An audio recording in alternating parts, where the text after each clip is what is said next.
Filming in and staking their ground in this palace is a prize in and of itself for these insurgent fighters, for it had been one of President Bashar al-Assad's residences. The symbolic seizing was part of a lightning-fast storming of Aleppo, which began November 27th.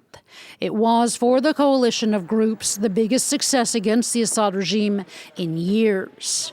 Clashes between a constellation of insurgents and Assad's troops and his allies have now broken out across the war-torn nation, killing hundreds. It has also upped the ante among different foreign powers involved in Syria.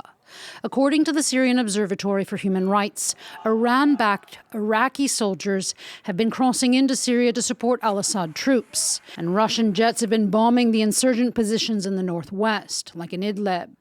For civilians, full-on war is back in their lives, in a conflict that began in 2011 with al-Assad's crackdown on democracy protests, but which had been largely frozen since 2020.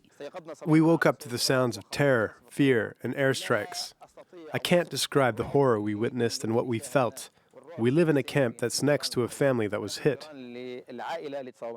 The UN says they are alarmed by the escalation of the sudden violence, which has in less than a week displaced nearly 50,000 people. More than half of them are children. Syrians have endured the conflict for nearly 14 years.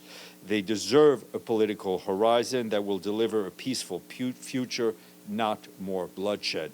With violent clashes continuing in places like Idlib, Hama and Deir al-Zor, but also elsewhere across Syria, the UN's Human Rights Office says that civilians are being killed in the crossfire, adding to an already dire humanitarian situation, where nearly 17 million people in Syria depend daily on humanitarian aid.